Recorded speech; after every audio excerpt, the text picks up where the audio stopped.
سیر گلشن کون دیکھے دشت طیبہ چھوڑ کر سوئے جنت کون جائے سوئے جنت کون جائے در تمہارا چھوڑ کر صلی علی رسولہ الکریم اما بعد فاعوذ باللہ السمیع العلیم من الشیطان الرجیم بسم اللہ الرحمن الرحیم قال اللہ تبارک وتعالی فی القرآن المجید والفرقان الحمید ولا تقولوا لمن يقتل في سبیل اللہ اموات بل احیاء ولكن لا تشعرون آمنت باللہ صدق اللہ مولانا العظیم وصدق رسوله النبي الكريم الأمين ونحن على ذلك لمن الشاهدين والشاكرين والحمد لله رب العالمين يا رسول الله سبحاننا يا حبيب الله اسمع قولنا إننا في بحر غم مغرق خذ يدي ساهل لنا أشكالنا سنا کے بعد میرے نہایت واجب القدر واجب الاحترام اساتذہ اکرام اور میرے ہم مکتب ساتھیوں اور دوستوں السلام علیکم ورحمۃ اللہ تعالی وبرکاتہ. سامعین اسی وقت آج میں نے جس موضوع کا انتخاب کیا ہے وہ ہے غازی اسلام غازی محافظ ناموس رسالت غازی عبدالقیوم خان صاحب علیہ رحمہ کی زندگی وہ زندگی جو ایک مسلمان ایک مومن کی زندگی ہوا کرتی ہے اور انہوں نے اپنی زندگی اپنی جان ناموس رسالت پر قربان کر دی اور ابدی حیات پا گئے. سامعین سے احتشام غازی عبدالقیوم خان صاحب علیہ رحمہ 1912 میں غازی آباد ضلع ہزارہ میں ایک مذہبی گھرانے میں پیدا ہوئے.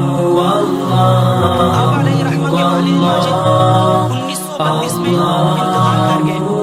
والد ماجد کے انتقال کے بعد آپ کی پرورش آپ کی والدہ ماجدہ نے اپنے ہی گاؤں میں ایک مدرسے میں آپ کو داخل کروایا اور دینی تعلیم آپ کو دلوایا.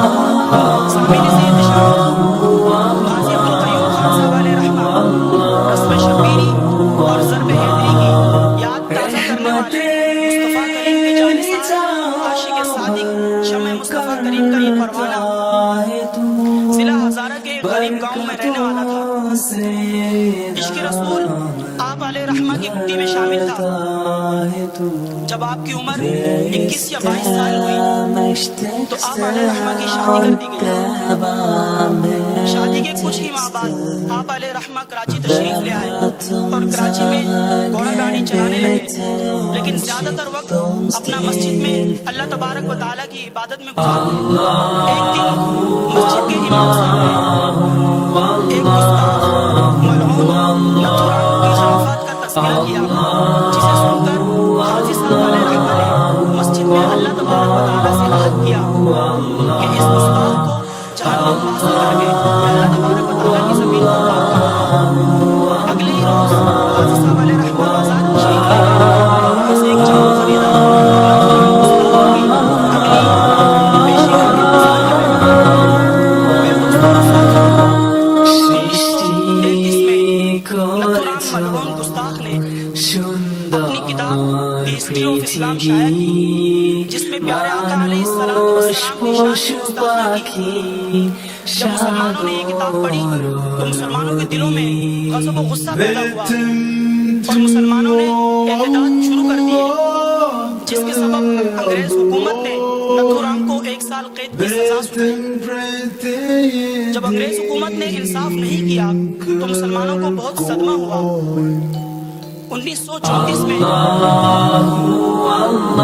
جب نتھورام کا مقدمہ کراچی عدالت میں پیش آیا تو مسلمانوں کا بہت بڑا مجمع وہاں موجود تھا, جس میں غازی عبدالقیوم علیہ رحمہ بھی موجود تھے اور مقدمہ سن رہے تھے. انگریز جج انگریز حکومت نے نتھورام کو بری کرنے کا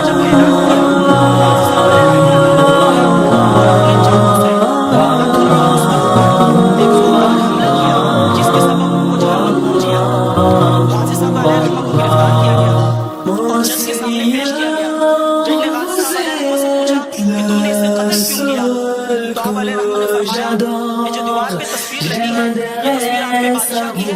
اگر آپ کے بادشاہ کی کوئی گستاخی کرے تو آپ برداشت کر لیں گے؟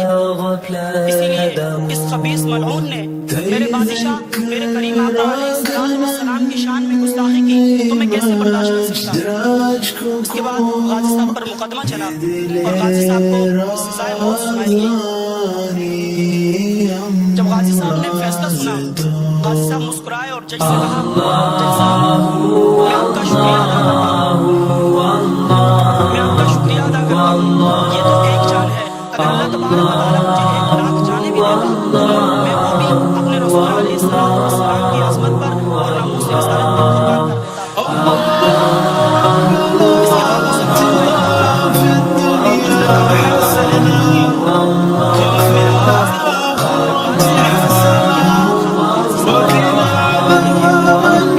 اس کے بعد مسلمان بھائی ان کی سزا جو ہے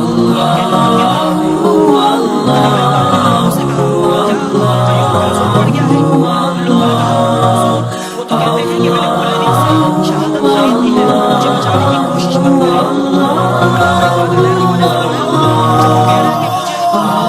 بچانے کی کوشش مت کرے میں نے شہادت خرید دی ہے تو ان کے جذبات میں کیسے لائے ہو سکتا ہوں. اصل میں کراچی کی تاریخ کا جب ہر مسلمان کے دل میں یہ تمنا تھی کہ یہ شہادت غازی صاحب علیہ رحمہ کے جنازے میں لاکھوں مسلمانوں نے شرکت کی اور آپ علیہ رحمہ کا جنازہ دھوم دھام سے نکلا اور شمع رسالت کے اس پروانے کو میوہ شاہ قبرستان کراچی میں دفن کیا گیا. اللہ تبارک و تعالیٰ سے دعا ہے کہ اللہ تبارک و تعالیٰ اپنی کروڑ رحمتوں کا نزول فرمائے اور ہمیں بھی آپ علیہ السلام کے ناموس پر مرنے کا جذبہ اور شہادت نصیب فرمائے.